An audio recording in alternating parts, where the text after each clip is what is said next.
tout dernier vendredi du mois de novembre. Nous y voilà. Mesdames, Messieurs, bonsoir. Bienvenue au Novotel Hôtel qui nous accueille pour cette live session de l'OACTB. Le mois de novembre a été marqué, et vous le savez très bien, par un événement historique, celui du retour de 6 œuvres royales pillées par l'envahisseur français. Et le 10 novembre dernier, vous étiez très nombreux à accueillir ces œuvres-là dans la liesse et surtout avec beaucoup d'émotion. Aujourd'hui, ce soir donc, nous avons invité pour vous le ministre des Affaires étrangères pour retourner sur les traces de ce retour, je dirais, historique. Monsieur le ministre Aurélien Agbenossi, bonsoir. Bonsoir madame. Alors, qu'est-ce que ça vous fait déjà d'être avec nous, ici, dans ce cadre du Novotel Hôtel? Et chaque fois que j'ai l'opportunité d'échanger avec nos compatriotes, d'échanger aussi avec les hommes de médias, je suis heureux de le faire. C'est vrai que je ne suis pas quelqu'un qui court après les médias, mais j'occupe une charge qui me fait obligation de m'exprimer, de rendre compte de ce que nous faisons. Alors, donc je suis heureux d'être avec vous. Je dois déjà vous remercier d'avoir accepté notre invitation, mais aussi je vous dirais que par ici, c'est vraiment une émission relax, loin des studios de l'OACTB. C'est vrai que vous êtes notre ministre, le ministre des Affaires étrangères et de la coopération, c'est bien, oui, ça. Bien cela, mais oui, vous me permettrez de temps en temps de vous appeler plutôt Aurélien Agbenossi au cours de l'émission. C'est votre nom. Vous avez le droit de le dire. Et une dernière chose, c'est que ici également, nous essayons de dévoiler nos invités sous des coutures pas très habituelles. Et j'aimerais aussi que vous nous permettiez de le faire en toute tranquillité. Je suis tout à fait d'accord avec vous. Vous avez le droit. Donc on va y aller avec la première étape de cette émission, l'icebreaker.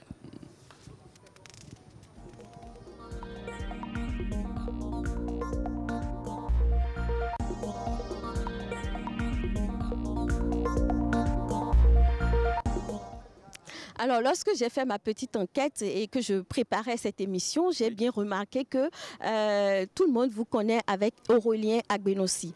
Mais il y a un grand A quelque part, et je ne sais pas ce que ça veut dire. Et je voudrais, au lieu de vous demander comment on vous appelle à l'état civil et tout ça, je voudrais mieux comprendre le grand A qu'il y a au milieu. Ah, entre Aurélien et mon nom, mon patronyme Agbenossi, il y a un A, effectivement. Ça veut dire Ama. Ama. Ama, A-M-H-A. A-M-A-H.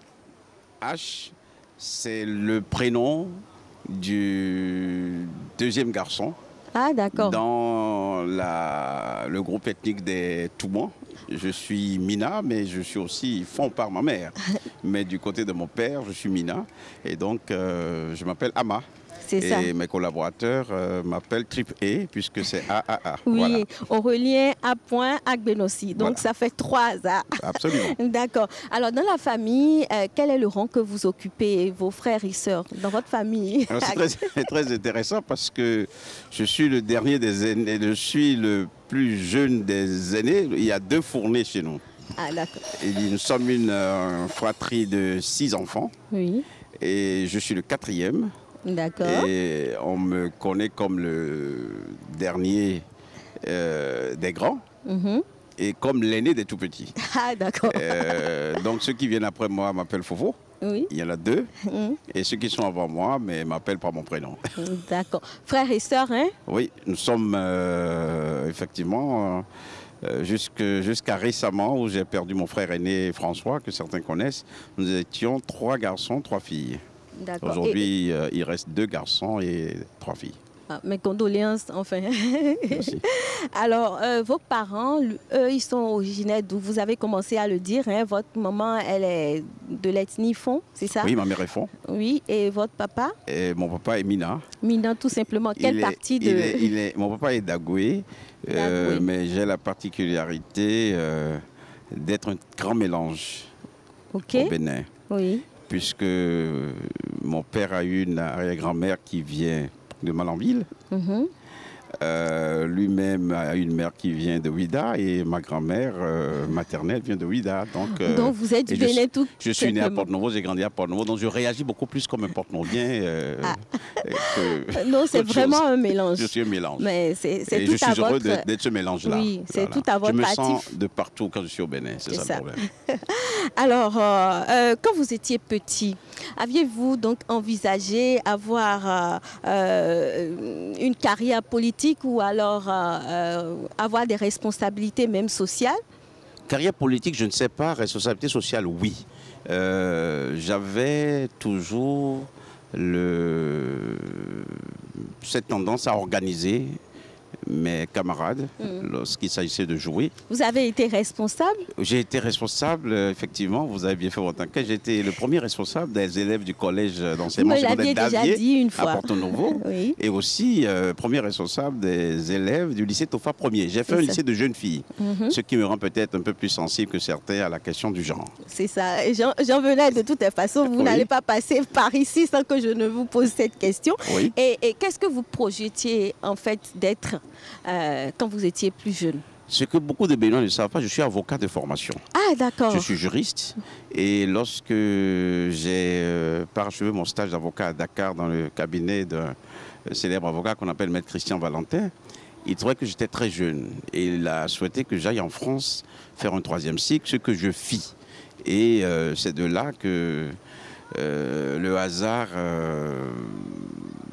de l'histoire et la situation politique au Bénin ne permettant pas à des professions libérales de vraiment fleurir, c'était du temps du marxisme-léninisme, j'ai eu une possibilité de passer un concours pour entrer au PNUD, au Programme des Nations Unies pour le Développement. Le concours a été c'est pour ça que tout le monde pense, enfin, quand on parle de vous, on pense à la MINUSMA. Ah oui, je suis passé à la MINUSMA au Mali. Comme numéro 2 très brièvement. J'étais coordonnateur résident là-bas et j'ai terminé à la MINUSCA en Centrafrique où j'étais sous-secrétaire général et représentant spécial adjoint. Et pendant tout ce parcours, qu'est-ce que vous avez retenu comme valeur qui devrait par exemple inspirer tous ceux qui nous regardent en ce moment, les jeunes peut-être qui ont envie d'avoir le parcours qui est le vôtre, parce que je vois que vous avez quand même fait un sacré parcours. Oui, j'ai passé plus de 25 ans aux Nations Unies. Ce que cela m'a appris, d'abord la fierté de servir sous le drapeau bleu. Oui. Ce drapeau qui représente tous les pays du monde. Je me sens citoyen du monde. Cela m'a appris aussi à être très tolérant, à cultiver des valeurs de paix, à l'écoute des autres. Cela m'a aussi appris à chaque fois scruter des horizons nouveaux. Lorsqu'on est passé par près d'une dizaine de pays au cours de sa carrière, on est forcément un peu différent des autres. Mais de revenir chez moi travailler, de revenir chez moi rendre un peu de ce que j'ai reçu, parce que c'est ce pays, que j'ai tout reçu de ce pays. J'ai quitté ce pays, j'étais en classe de première. Donc j'ai beaucoup reçu de ce pays et j'ai beaucoup reçu de mes parents qui eux-mêmes ont reçu de ce pays. Donc en travaillant pour le Bénin aujourd'hui, je sens que je suis en train de faire mon devoir, de rendre ce que j'ai reçu. Pardon, hein, il fait très chaud par ici et je vais permettre au ministre, donc à Aurélien Agbenossi, donc de voilà, de nettoyer un peu la sueur par ici. Il faut savoir que les variations climatiques nous embêtent un peu, mais bon, il y a une autre question qui me titille depuis. Lorsque j'ai cherché, je sais très bien que vous êtes marié. Oui. Oui. Et je voudrais savoir, vous-même, vous avez commencé à le dire, quelle est la place qu'occupe votre épouse dans tout ce que vous faites? Mais je ne serais pas là où je suis aujourd'hui si je n'avais pas eu la chance de rencontrer une charmante femme. Donc, comme disent les Anglais, I'm very married. Je suis très marié à Pauline Onzangbe, qui est docteur en pharmacie, qui m'a donné 2 charmants garçons. Et nous avons une fille qui vient de l'acte d'adoption et qui fait que nous sommes une famille de 5. Et la place qu'elle occupe dans ma vie, c'est une place très importante. On dit, dans l'ombre d'un homme qui réussit, il y a toujours une femme. Et dans la mienne, il y a Apolline.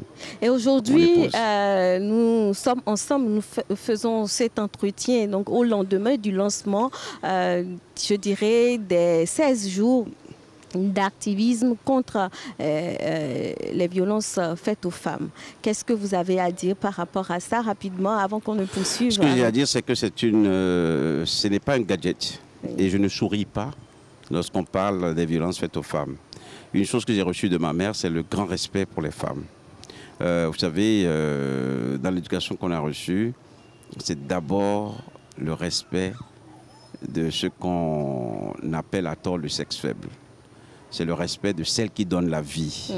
Et c'est le respect aussi de celle qui, grâce à qui nous sommes tout. Et ma mère me disait toujours, tu descends d'une femme. Et pour cette raison, respecte toujours les femmes.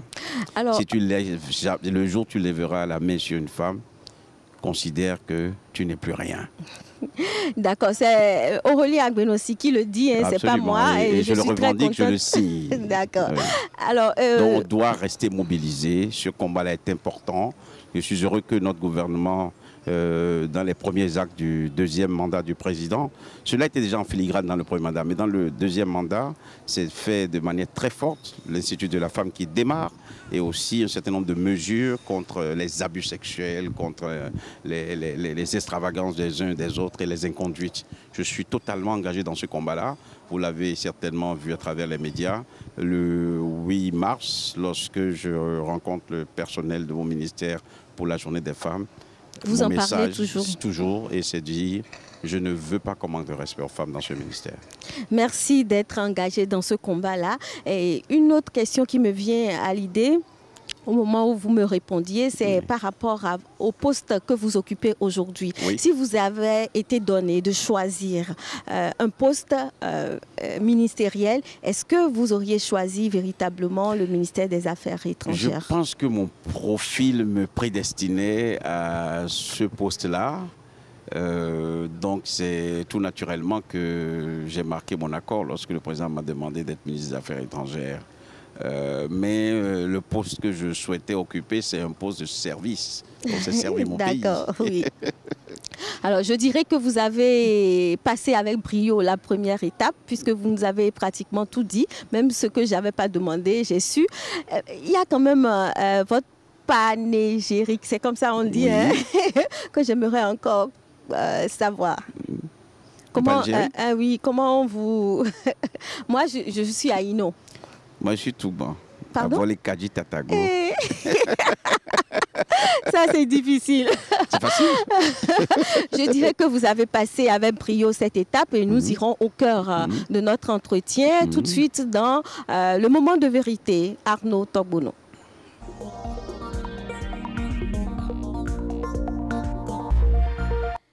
Lorsqu'en 2016, Jean-Marc Ayrault, donc ministre des Affaires étrangères français, oui. Vous marque un non, enfin une fin de non-recevoir, quelle a été votre réaction? Comment vous l'aviez pris? Vous savez, je suis quelqu'un qui ne laisse jamais tomber. Oui. Je suis tenace. Sous d'être dehors... très adouci par peut-être le métier qui est le mien, celui d'agir dans le monde de la diplomatie. Je suis une personne tenace. De plus, de par ma mère, je suis d'une lignée où on n'abandonne pas. Vous savez, la devise de l'armée sénégalaise a son équivalent au Bénin. Cette devise, je la prends parce que la manière dont c'est exprimé est très poétique. On dit, ces gens-là, on les tue, mais on ne les déshonore pas. On les tue, mais on ne les déshonore pas. Oui. Et comme personne n'a envie de se faire tuer, mais on reste tenace pour aller au bout.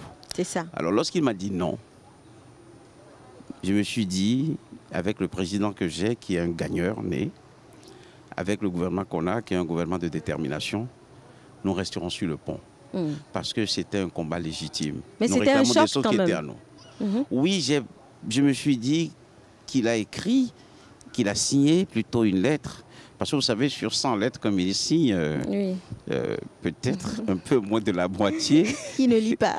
Non, il lit, Ah, attention, d'accord. sinon vous allez Qu'est-ce signer que- votre démission ou alors dire des bêtises. Ah, d'accord. Non, beaucoup sont initiés par des équipes. Et quand j'ai vu Jean-Marc Ayrault, je lui ai dit, mais monsieur le ministre, on vous a fait signer une lettre qui est un peu surprenante. Et il m'a dit, qu'est-ce que j'ai signé moi?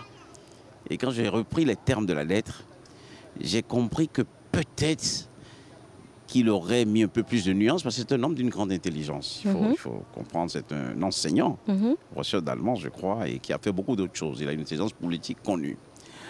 Je lui ai dit, c'est bien que je réclame, monsieur le ministre. Ce sont des biens qui nous appartiennent, qui ont été soustraits frauduleusement au patrimoine du royaume du Dahomey.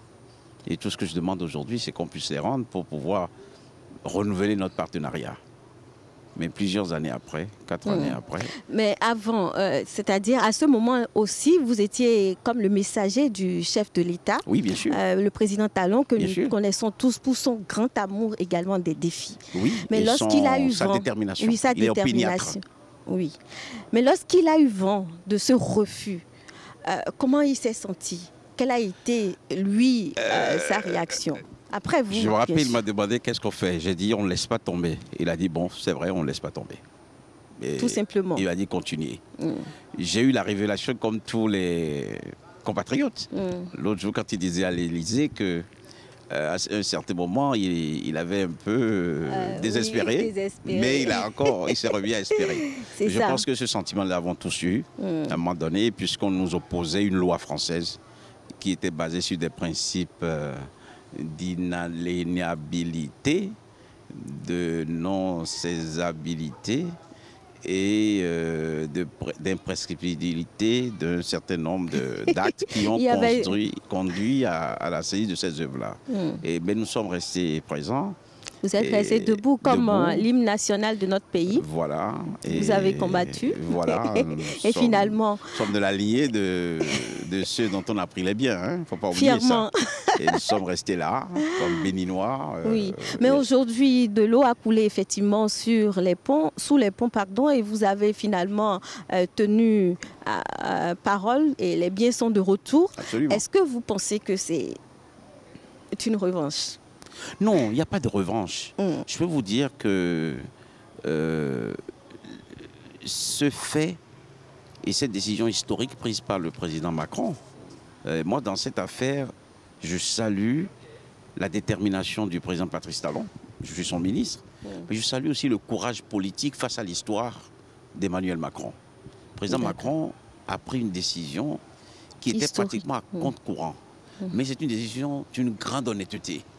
Voyez, on ne peut pas, lorsque les faits sont là, les nier et ne pas rendre à quelqu'un quelque chose qui est à lui. Oui, Comprenez? des objets qui ont été pillés. Surtout que ces objets ont une valeur. Le président dit, il y a notre âme dans ces objets-là. Ces objets veulent dire beaucoup de choses. Et donc, moi, franchement, il n'y a pas de revanche. Au contraire, c'est le renouvellement de notre partenariat avec la France. C'est un partenariat nouveau qui est basé sur une éthique différente des relations internationales. Je voudrais quand même rentrer dans le secret des dieux Allez-y. pour savoir, disons, l'élément qui a été déterminant dans la restitution plus tard. Puisque vous nous avez expliqué le parcours. On vous a dit non, après vous avez quand même reçu, vous n'êtes pas, c'est pas une revanche, mais qu'est-ce qui a, disons, déterminé la position du président Macron? Je crois que le président Macron est d'une autre génération. Il est de la génération de ceux qui n'ont pas connu la colonisation. Il est de la génération de ceux qui veulent qu'un ordre nouveau s'établisse dans le monde. Qu'on veuille ou pas, il veut que les choses changent et changent dans la bonne direction. Et pour que les choses changent dans la bonne direction, il y a certainement le besoin de penser PAN, hein, Oui. certaines plaies, Oui. de penser certaines injustices. Il y a des blessures de l'histoire qui ont besoin d'être réparées. Nous ne sommes pas dans cette revendication, il faut payer, il faut réparer ce qui a été pris. J'ai entendu de certains jeunes béninois me dire au Quai Branly, oui, mais les œuvres ont été exposées, ont rapporté de l'argent, il faut faire le compte. Non, c'est pas ça. Mais le président Macron fait partie de ceux qui disent, mais l'aventure coloniale, elle est ce qu'elle est. Mais nous avons pris des biens qui ont une valeur à la fois culturelle et cultuelle, c'est-à-dire liée à nos religions, à nos croyances, à notre culture. C'est ça. Et donc, de les rendre à ce peuple pourrait aider à penser les plaies, comme vous le dites. Et apporter un plus, renouveler les relations entre la France et les anciennes colonies. Je crois qu'il a pensé à cela. Et il s'est dit, je veux rentrer dans l'histoire. Je ne vais pas seulement faire des monuments, il y en a déjà. Mais je voudrais poser des actes qui vont créer ce partenariat de type nouveau qui est nécessaire pour la paix, qui est nécessaire pour la compréhension mutuelle. Et je crois que c'est ce qu'il a fait. Je sais que le lobby des conservateurs en France était contre. Je sais qu'un certain nombre de personnes qui, avec des théories aussi fumeuses que malhonnêtes, ne voulaient pas que cela arrive. Et il a tenu bon. Et je crois que la fleur qu'il a faite au président Talon, c'est ce 6 mars 2018, lorsqu'il a dit à l'Élysée, je vais commanditer une étude à 2 intellectuels de haut niveau, Bénédicte Savoy et Felwine Sarr, pour encadrer du point de vue intellectuel cette démarche, pour encadrer du point de vue juridique aussi même le mouvement de retour qu'il avait déjà annoncé en novembre que quelqu'un d'autre ne revienne pas. À Ouaga, pour que ça ne se remette pas en cause. Et je crois que ça, c'est un moment important. Très important. Voilà, c'est un moment important. Donc, en fait, de secret, non, on peut tout simplement essayer de décoder ce qui a pu se passer dans la tête d'un président de 39 ans qui vient et qui voit des œuvres qui ne sont pas à lui dans un musée en disant mais il y a quelque chose à faire. Bon, maintenant, il y a l'autre étape où il dit c'est bien, et le président Talon est de cet avis aussi, appartiennent à un universel. Le président Talon vous dira, moi je ne suis pas pour ramener, s'il y a 500 000 œuvres en France ou 50 000 œuvres, je ne suis pas pour ramasser tout. Je suis favorable à ce qu'à Paris, on voit un objet et qu'on dit ça vient du Bénin. Ça permet de connaître notre pays. C'est ça. Et ça donnera envie de venir voir plus ici. Ah d'accord, donc voilà. Donc c'était possible de garder... Non, il y aura. C'est clair que le mouvement va se poursuivre, mais nous ne sommes pas dans une démarche où nous voulons ramasser tout. Et en plus, il y a d'autres modalités. Mais quand nous même, sommes favorables à la circulation des œuvres. C'est ça. Je vais vous laisser quand même vous rafraîchir un peu.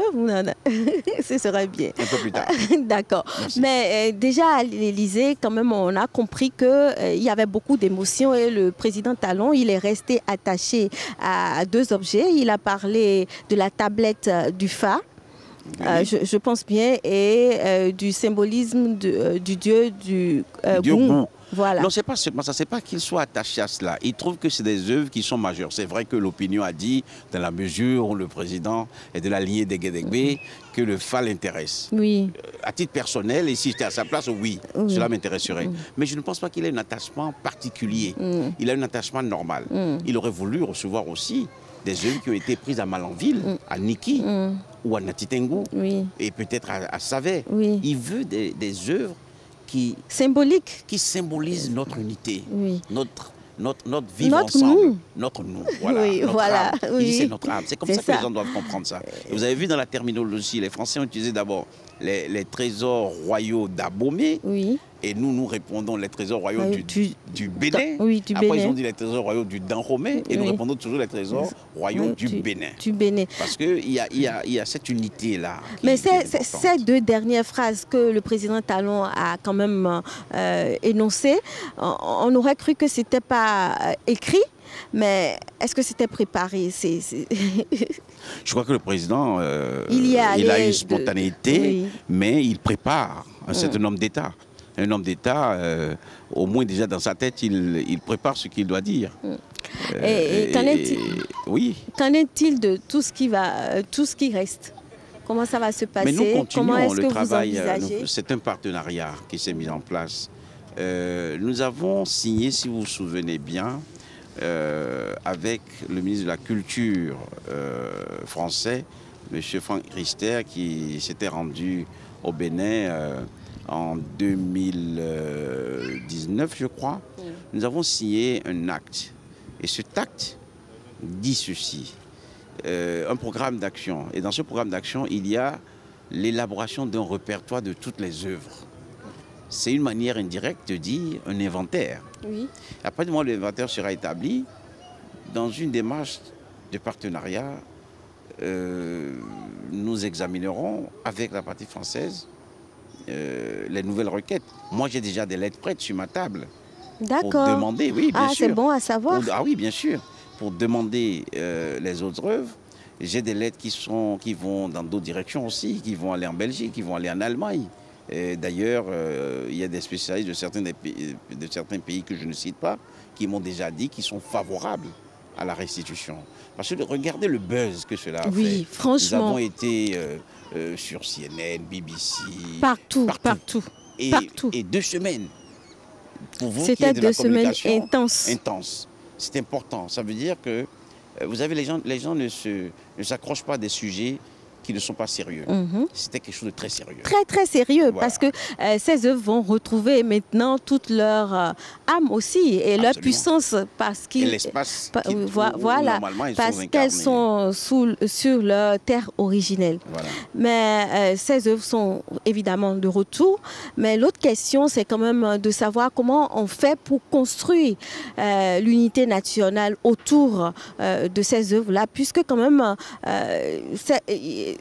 ces œuvres, il y en a certaines qui gardent le symbolisme des conflits entre ethnies qu'il y a eu entre-temps dans notre pays. Pour vous dire que peut-être qu'au moment, le 10 novembre, quand ces œuvres revenaient au Bénin, tout le monde ne se sentait pas forcément intéressé. La connotation, la perception que, par exemple, moi-même, je suis de Merfond, la connotation donc d'Abomey, la perception et ce que ça représentait pour moi, c'est pas forcément ce que ça représentait à d'autres, pour d'autres, puisque quand même il y a des symbolismes des conflits qu'il y a eu. Non, je ne crois pas. Aujourd'hui, vous savez, vous n'avez pas vécu à cette période-là. Oui, j'ai pas vécu, mais j'avais la chair de boule. Vous avez comme moi entendu la bravoure de nos rois. Oui. Et vous avez entendu plusieurs récits. Mais le plus important aujourd'hui, nous appartenons à une république qui est basée sur une constitution. Et le citoyen de Malanville à Porto-Novo, il appartient à cet espace-là qu'on appelle le Bénin. Et notre unité nous rend très forts. Le mélange que nous constituons n'est pas une source de faiblesse, mais c'est une source de force. C'est le professeur Biobigou, la dernière fois, lors d'une audience au cabinet du président, lorsque le comité a été reçu, qui disait qu'à Godomé, une fois, il a entendu des fonds faire un rituel avec des chansons. Et c'est des chansons, c'est des airs et quelques mots qu'il connaissait. Et il s'est déplacé pour voir, pour demander ce qui se passe. Et les gens lui disent, non, nous sommes en train de faire des rituels. Il a dit, mais ce que vous dites là, ça vient d'où? Ils ont dit, mais c'est dans notre tradition, mais ça vient du Nord. Et lui, il a dit, oui, effectivement, c'est des chansons de l'air Peul, Batonou, etc., etc. Et donc, les rois, à cette époque-là, dans certains cas, il y avait des relations.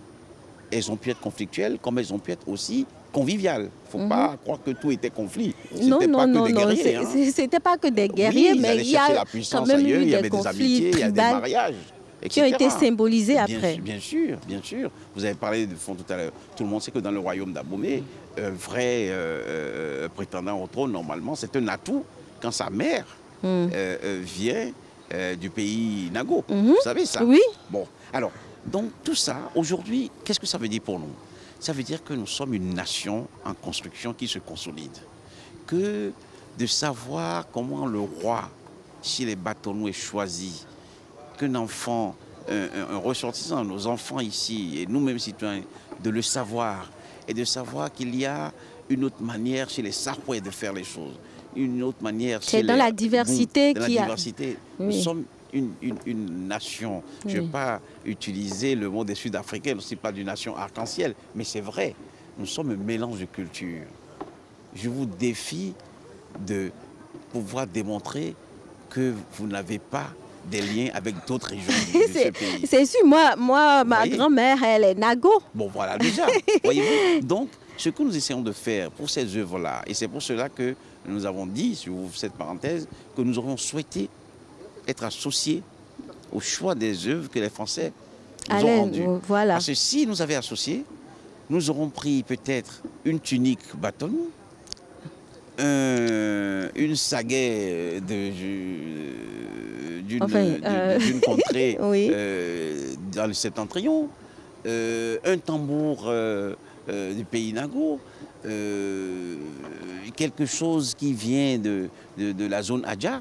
Et comme ça aurait montré encore plus fortement notre unité. C'est ça. C'est le seul regret, mais ce n'est pas du ressentiment. Oui. Je veux que les gens comprennent que le président n'avait pas de ressentiment. Oui. Il a exprimé dans son style, dans sa spontanéité, les choses, parce que j'ai entendu des commentaires après. Oui, justement, c'est son spontanéité, les gens... Ce qu'il aurait voulu, le président, et ce que nous aurons tous voulu, c'est que ces 26 œuvres reflètent tout. Mais, n'empêche, aujourd'hui... C'est quand même arrivé. C'était la République de conférer à ces œuvres leur caractère national. C'est pour ça que nous parlons des trésors royaux du Bénin. Du Bénin, pas du Dahomey, ni d'Abomey. Voilà. Ce n'est pas un rejet, mais c'est d'inclure ça dans un ensemble, cet ensemble national. Et c'est très important, parce que notre unité, c'est notre force. Oui. Alors, ces 26 œuvres que nous avons finalement reçues sont quand même restées en exil, je dirais, pendant plus d'1 siècle. 130 années, on me dit. Captives, oui. Voilà. Aujourd'hui, elles sont chez elles. Oui. Et comment est-ce que vous envisagez justement l'après-restitution? Bon, je répète ce que mon collègue, le ministre de la Culture, Jean-Michel Abimbola, a expliqué. À l'heure où je vous parle, ces œuvres sont à la présidence, dans une salle dédiée pour leur acclimatation. C'est-à-dire qu'il faut que ces œuvres qui ont vécu plus d'1 siècle hors de chez nous, donc sous d'autres conditions climatiques, puissent progressivement être réintroduites du point de vue climatique, du point de vue de l'hygrométrie, de l'humidité dans notre pays. Et j'ai vu la semaine dernière, je pense lundi, après une audience avec le chef de l'État, une audience où il a reçu le comité de la coopération muséale, nous sommes allés voir avec le comité où ces œuvres étaient. Les caisses sont toujours fermées et avec des capteurs de température et des réglages qui vont se faire. Quand ce sera terminé, nous avons 2 mois pour cela, ces œuvres vont maintenant être posées, et c'est là aussi le symbole qui est très fort, dans la salle du peuple, du palais de la présidence. Pour la première fois depuis 1960, tous les citoyens pourraient décider d'entrer dans ce palais. Parce que dans le passé, on y allait quand on avait rendez-vous, quand on avait une audience. C'est ça. Et cette fois-ci, ce que le président a dit, et moi cela me plaît énormément, c'est que il y aura des heures, il y aura une exposition dans le palais, la salle de peuple. Très intéressant. Et les gens, il suffit des conditions seront indiquées, bien entendu, les horaires. Surtout avec l'état sanitaire actuel. Et on s'organise, exactement, avec l'état sanitaire actuel, on doit s'organiser.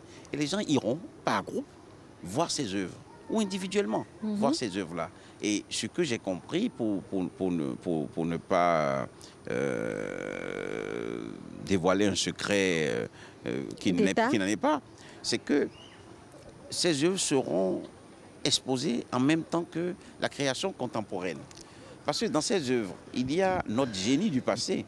Mais aujourd'hui, vous avez de grands peintres. Je ne vais en citer aucun parce qu'ils sont tous des amis et ils ont des talents divers. Et donc... Et il y en a qui arrivent, hein? Oui, vous voyez, ils sont nombreux. Et ils sont connus internationalement aujourd'hui. Donc, ces œuvres-là seront posées en même temps que des créations d'aujourd'hui. Donc ça, c'est la dimension culturelle, la dimension de l'art. C'est de l'art. Maintenant, il y a toute l'autre dimension qui est celle qui est cultuelle, de leurs valeurs spirituelles, où le président dit que ce n'est pas le rôle de la République de s'engager ce terrain-là. Mais si vous, Angela, vous dites, cette œuvre me parle, je voudrais, je m'y reconnais, je lui attribue telle valeur, c'est une liberté que personne ne peut vous retirer. Vous voyez? C'est une liberté que personne ne vous retirera. Vous pourriez établir entre ces œuvres-là et vous, ce rapport personnel, spirituel même, qui est la vôtre. La seule chose, c'est que la République, le gouvernement ne peut pas aller sur ce terrain-là parce que ce que nous voulons, nous, c'est de dire, c'est des œuvres qui reflètent l'âme de toute la République. Et nous n'allons pas sur le terrain religieux. Mais l'autre question qui taraude un peu l'esprit de tous les Béninois, c'est ce que ça va devenir, mettons, dans un siècle. Mais après cela, après la présidence, ces œuvres vont aller à Ouida. Pourquoi? Parce que l'un de nos premiers réceptacles qui est prêt, c'est la maison du gouverneur au fort portugais, qui est en train d'être restaurée. C'est un musée aussi, hein, si on peut ainsi dire. Ces œuvres seront déposées dans ce musée-là, mais leur destination finale, c'est le MEA, le musée de l'épopée des Amazones et des rois du Dahomey à Abomey. Ils seront posés là-bas et resteront là à jamais. À jamais. Et on pourrait visiter cette œuvre. Faites un effort pour voir la maquette de ce musée. C'est un chef-d'œuvre architectural et historique. Vivement. Oui, on le fera. Vivement ce musée-là. Il viendra. D'accord. Ce gouvernement réalise ce qu'il dit. C'est ça. pas de doute à ça. Non, je n'ai aucun doute. D'accord. Est-ce que vous avez envie de dire quelque chose par rapport toujours à ces biens royaux qui nous sont restitués? Quelque chose que je n'ai pas embrassé? Non, je pense que vous avez tout dit. J'ai évoqué. Ce qu'il faut dire, c'est que l'engouement que notre peuple a montré lors du retour de ses œuvres. J'ai dit dans une interview avec certains de vos confrères que j'ai eu plusieurs moments, que ce soit à Paris ou ici, la chair de poule. J'ai frissonné. Mais ce que j'ai trouvé beau, et qui scelle notre unité, moi qui ne peux rejeter, que ce soit officiellement ou personnellement, je ne peux rien rejeter de ce qu'on appelle le sang de ce pays. Le sang du Nord comme le sang du Sud coule dans mes veines. Donc et je suis bien dedans, je suis bien dans ma peau. Ce qui était important, c'est quand vous avez vu les danseurs du Téké, ont fait leur ronde et arrivé devant la caisse, il y avait le trône du roi qui symbolisait le roi. Ils se sont prosternés, ils sont couchés à même le sol. C'était beau. Très beau. Très beau. En effet. J'en ai eu les yeux humides. Et j'ai dit, je suis tellement fier d'appartenir à ce pays. Je suis tellement fier de participer à cette aventure-là aux côtés du président. C'est historique, c'est beau. On va vers les internautes pour voir un peu ce qu'ils vous poseront comme question. Voici le show des internautes.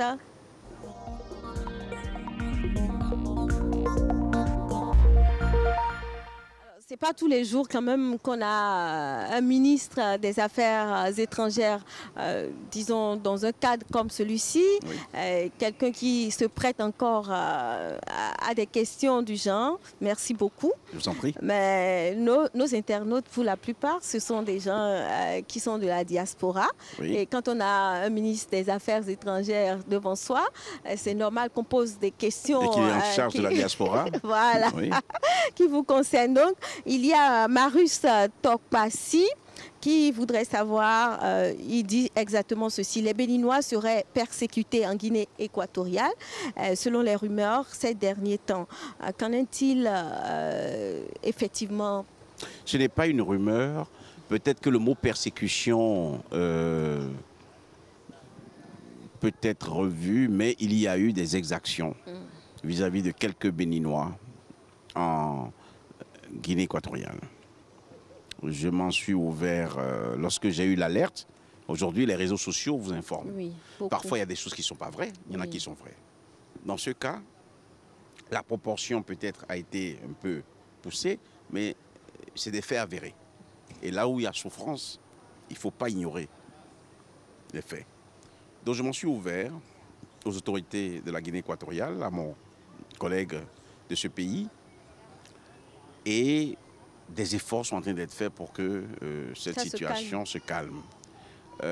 Il faut dire qu'il y a quelques semaines, mon collègue m'avait appelé sur des opérations de rapatriement des migrants en situation irrégulière, comme cela arrive malheureusement un peu partout aujourd'hui, qui allaient se faire.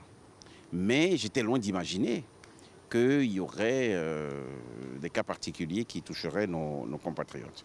Donc, M. Tokwasi a raison, cette information est avérée, mais pas dans la proportion qui a été signalée, et nos contacts bilatéraux, diplomatiques,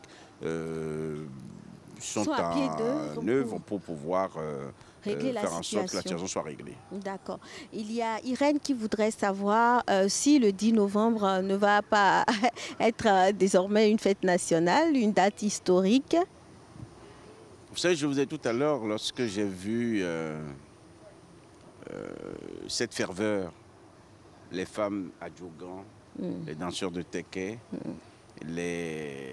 celles qui dansaient le hacha, la Bomé, et bien d'autres, les enfants, la partie la plus émouvante, c'est les enfants qui ont déclamé l'hymne national en fond. Lorsque j'ai vécu toute cette émotion, je me suis dit, cette journée doit être marquée d'une certaine façon. J'ai rejeté l'idée de la journée fériée. J'ai recusé cette idée-là. Mais il appartiendra au président de voir avec le gouvernement et avec certainement notre Parlement quelle solennité il faut conférer à cette date-là. Je pense que c'est une journée d'unité nationale.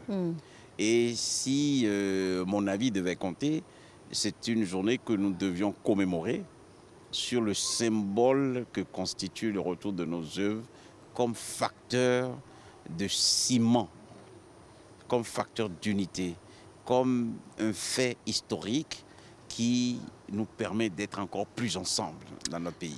Alors, comme moi, tout à l'heure, il y a Claude Ouéha qui pense que la génération actuelle ne connaît pas vraiment l'histoire de ces œuvres-là et qu'il faille désormais les mettre peut-être dans l'enseignement.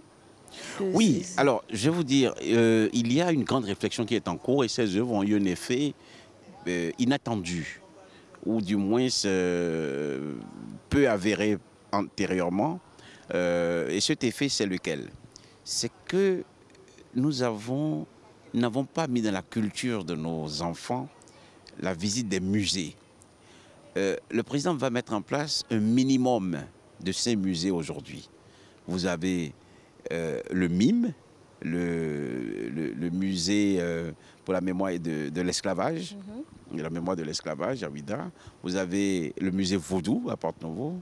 Vous avez le MEA, le musée de l'épopée des Amazones et des rois du Dahomey à Bomé. Vous aurez le musée d'art contemporain ici à Cotonou.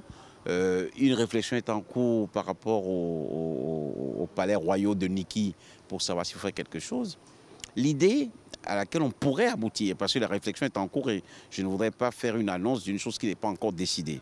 Mais les idées qui flottent, c'est de pouvoir mettre un parcours, un parcours mémoriel dans les programmes, dans les curricula, où les enfants sont tenus de visiter, d'aller au musée, connaître leur histoire. Pourquoi?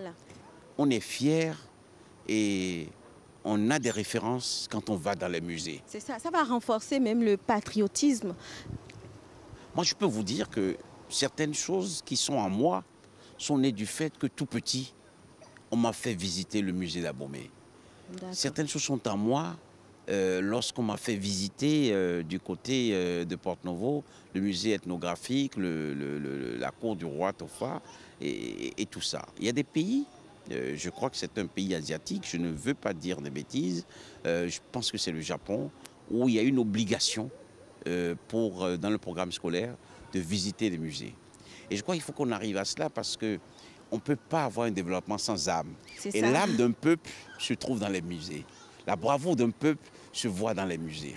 Et c'est pour cela que le meilleur livre d'histoire, c'est un musée. Et nous devons le faire. C'est vraiment pertinent et c'est comme ça que nous allons mettre un terme à notre discussion. J'espère que vous avez aimé. J'ai beaucoup apprécié. Je vous ai appelé Aurélien Agbenossi. Mais c'est mon nom. Oui, je ne suis pas gêné d'être appelé Aurélien Agbenossi. D'accord. Oui. Vous avez un dernier mot?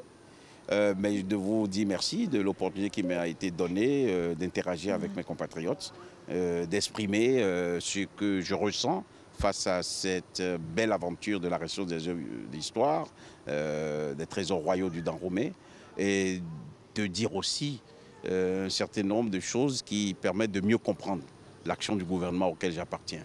Merci beaucoup. C'était un plaisir aussi de vous recevoir. Merci d'avoir accepté notre invitation. Mesdames, Messieurs, j'espère que vous également, cette belle aventure, vous l'avez aimée. Nous sommes au terme de cette émission que vous retrouverez en nouvelle diffusion sur BB24 à partir de demain samedi aux environs de 16 h précises. Merci et à très bientôt. Merci beaucoup. Oui, je vous en prie.